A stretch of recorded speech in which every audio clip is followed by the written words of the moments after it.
Students, मैं गुलाब सिंह हमारे अपने यूट्यूब चैनल ओजे क्लासेज में आपका एक बार दिल खोल के हार्दिक स्वागत करता हूं साथियों। तो साथियों, हम ग्रंथियों के बारे में पढ़ रहे थे और ग्रंथियों में हमने थायराइड ग्रंथि स्टार्ट की हुई थी। ठीक है, ग्रंथि हमारी चल रही थी साथियों। आज हमारी क्लास कौन सी है? 6 क्लास हम कंप्लीट कर चुके हैं और इसमें हम पढ़ रहे थे साथियों थायराइड ग्रंथि। तो थायराइड ग्रंथि के बारे में, इसके लोकेशन के बारे में साथियों हम कल की क्लास में बात कर चुके थे कि गले में स्थित होती है, स्वरीय अंतर के दोनों ओर। ठीक है, और ये सबसे बड़ी अंतःस्रावी ग्रंथि होती है। ये बातें अपन कल की क्लास में कर चुके थे। उसी चर्चा को साथियों आगे बढ़ाते हैं और अब देखेंगे साथियों थायराइड ग्रंथि से निकलने वाले हार्मोन। थायराइड ग्रंथि से निकलने वाले हार्मोन।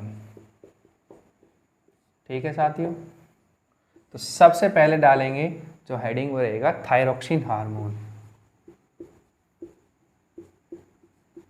कौन सा हार्मोन? थायरोक्सिन हार्मोन,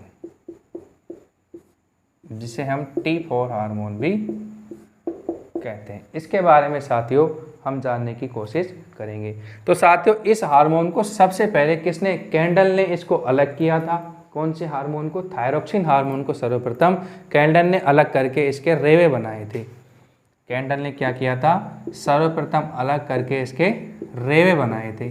ठीक है, इसके बाद में साथियों दो वैज्ञानिक आते हैं, टैरिंगटन और बाइजर। कौन कौन से? टैरिंगटन प्लस बार्जर। इन्होंने क्या किया साथियों, थायरोक्सिन हार्मोन की जो आणविक संरचना है, अरे क्या आणविक संरचना का अध्ययन किया था साथियों। किसकी? थायरोक्सिन हार्मोन की, T4 जिसे कहते हैं। ये हार्मोन क्या है? थायरोक्सिन हार्मोन साथियों एक एमिनो अम्ल है। थायरोक्सिन हार्मोन क्या है? एक एमिनो अम्ल है, जिसमें 65% क्या पाया जाता है साथियों? आयोडीन। ठीक है, ये जो मैं आपको बिंदु बताता हूँ साथियों, यही हमें क्रमवाही लिखने होते हैं। तो आप इन चीज़ों को ध्यान से पढ़िए कि जो थायरोक्सिन हार्मोन होता है इसे T4 कहते हैं साथियों। इसकी जो कैंडल और ने क्या किया था, इसको अलग करके रेवे तैयार किए थे। फिर आए थे साहब टैरिंगटन और बाइजर, इसने क्या किया था साथियों, इसकी आणविक संरचना का अध्ययन किया था। उसके बाद में साथियों बात आती है थायरोक्सिन हार्मोन क्या है? अमीनो अम्ल है, जिसमें 65% तक क्या पाया जाता है साथियों? आयोडीन पाया जाता है। क्या पाया जाता है? आयोडीन पाया जाता है साथियों। ये हमारे शरीर की क्या करता है? थायरोक्सिन हार्मोन हमारे शरीर की कोशिकाओं में, हमारे शरीर की कोशिकाओं में ऑक्सीकृत मेटाबॉलिज्म को क्या करता है साथियों? बढ़ाता है, जिससे ऊर्जा उत्पादन क्या होता है? ऊर्जा उत्पादन भी बढ़ता है। इसलिए इसे ऊर्जा उत्पादन बढ़ने के कारण क्या कहा जाता है? कैलोरीजन हार्मोन कहा जाता है। क्या कहा जाता है? कैलोरीजन हार्मोन भी हम इसे कहते हैं। किसे? थायरोक्सिन हार्मोन को। इसके साथ साथियों ये हार्मोन क्या करता है? हमारे मस्तिष्क, फेफड़ों, रेटिना, वृषण, क्या क्या? मस्तिष्क, फेफड़े, वृषण, पिलिया को छोड़कर, पिलिया, इन सभी को छोड़कर साथियों अन्य की कोशिकाओं में, इन सभी को छोड़कर अन्य की कोशिकाओं में क्या करता है? माइटोकॉन्ड्रिया की संख्या को इंक्रीज करता है साथियों। क्या करता है? इन सब को छोड़ करके बाकी जो बची है उनमें क्या करता है? माइटोकॉन्ड्रिया की संख्या को बढ़ाता है। कौन? Thyroxine hormone. ठीक है, तो ये हमने इनके पॉइंट्स जाने साथियों। इनको आप एक एक क्रम वाइज लिखेंगे।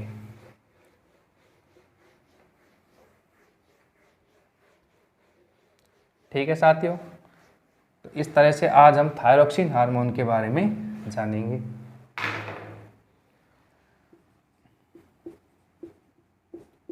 थायरोक्सिन हार्मोन, ठीक है साथियों, T4। तो सबसे पहला बिंदु हमने क्या जाना था कि इस हार्मोन को सर्वप्रथम, पहला पॉइंट्स, जो थायरोक्सिन हार्मोन को सर्वप्रथम कैंडल ने कैंडल ने अलग कर, कैंडल ने क्या किया था, इसको अलग कर इसके रेवे तैयार किए थे, इसके रेवे तैयार किए तथा इसके बाद में दो वैज्ञानिक आते हैं साथियों, कौन कौन से, टैरिंगटन प्लस बार्जर ने थायरोक्सिन हार्मोन की आणविक संरचना का अध्ययन किया। ठीक है, उसने तो क्या किया था, कैंडल ने तो इसके अलग करके रेवे तैयार किए थे, जबकि टैरिंगटन और बार्जर ने क्या किया था, इसका आणविक संरचना का अध्ययन किया था। ठीक है साथियों, इसके बाद में तीसरा पॉइंट क्या बताया था, यह हार्मोन क्या है, एक एमिनो अम्ल है। क्या बताया था, यह हार्मोन एक अमीनो अम्ल है जिसमें 65% क्या पाया जाता है, आयोडीन। वही पॉइंट से साथियों जो मैंने आपको स्टार्टिंग में इसके बारे में बताई, उनको हम क्रम वाइज अपने नोट्स तैयार कर रहे हैं। क्या बताया, एमिनो अम्ल है जिसमें 65% तक क्या पाया जाता है साथियों, आयोडीन पाया जाता है। यह हार्मोन हमारे शरीर की कोशिकाओं में, यह हार्मोन हमारे शरीर की कोशिकाओं में ऑक्सीकृत, क्या बताया था, हमारे शरीर की कोशिकाओं में ऑक्सीकृत मेटाबॉलिज्म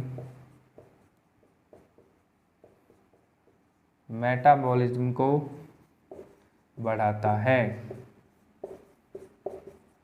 मेटाबॉलिज्म को बढ़ाता है। क्या करता है, मेटाबॉलिज्म को बढ़ाता है, जिससे ऊर्जा उत्पादन को बढ़ावा मिलता है, जिससे ऊर्जा उत्पादन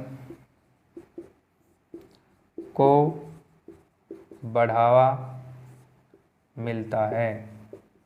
ऊर्जा उत्पादन को क्या मिलता है साथियों, बढ़ावा मिलता है, इसलिए इसे कैलोरीजन हार्मोन कहा जाता है। इसलिए इसे कैलोरीजन हार्मोन कहते हैं। ठीक है, तो साथियों हमने क्या जाना, जो थायरोक्सिन हार्मोन के सर्वप्रथम कैंडल ने क्या किया, टैरिंगटन बार्जर ने क्या किया, आणविक संरचना का अध्ययन किया। उसके बाद में साथियों हमने जाना कि यह हार्मोन एक एमिनो अम्ल है जिसमें 65% तक क्या पाया जाता है साथियों, आयोडीन पाया जाता है। उसके बाद में हमारे शरीर की, ये क्या करता है, हमारे शरीर की कोशिकाओं में ऑक्सीकृत मेटाबॉलिज्म को साथियों बढ़ाता है, जिससे ऊर्जा उत्पादन को क्या मिलता है, बढ़ावा मिलता है, इसलिए इसे हम क्या कहते हैं, कैलोरीजन हार्मोन कहा जाता है। यहाँ से क्वेश्चन पूछा जाता है साथियों कि कैलोरीजन हार्मोन किसे कहा जाता है, तो आपको ध्यान रखना है साथियों, थायरोक्सिन हार्मोन को कैलोरीजन हार्मोन कहा जाता है। इसके बाद में इसका एक पॉइंट और रह गया है, वो और लिखिए साथियों, फिर आज की क्लास को कंप्लीट करते हैं और इससे आगे कल देखेंगे। यहाँ तक नोट कर लिया, अब देखेंगे इससे आगे साथियों। यह हार्मोन, थायरोक्सिन हार्मोन, फेफड़ों, मस्तिष्क, रेटिना, क्या क्या साथियों, फेफड़ों, मस्तिष्क, रेटिना, वृषण पिलिया, इसी के साथ वृषण और पिलिया, आरबीसी का कब्रिस्तान, पिलिया। ठीक है, थायरोक्सिन हार्मोन क्या करता है साथियों, यह हार्मोन फेफड़ों, मस्तिष्क, रेटिना, वृषण, पिलिया को छोड़कर, इनको छोड़कर बाकी की कोशिकाओं में माइटोकॉन्ड्रिया की संख्या बढ़ाता है, ठीक है। तो इस तरह से आज हमने जाना साथियों थायरॉक्सिन हार्मोन के बारे में। इसके बाद में साथियों इससे आगे का हम कल देखेंगे। तब तक क्या करिए साथियों, अगर इसी तरह की आपको वीडियो पानी है डेली, तो आपको क्या करना होगा, हमारे ओजे क्लासेज यूट्यूब चैनल को सब्सक्राइब करना होगा। उसमें आपको प्लेलिस्ट में जाएं, इसमें सारी वीडियो आपको मैथ और साइंस की वीडियो मिल जाएंगी साथियों। और अदर जो एजुकेशन न्यूज़ है साथियों, जिसमें कोई भी वैकेंसी आ रही है सिलेबस के रिगार्डिंग, कब एग्जाम होगा, उस तरह के अपडेट भी हम चैनल पर डालते हैं साथियों, सभी आपको मिल जाएंगी। ठीक है, तो आप मिलते हैं कल। जय हिंद, जय भारत।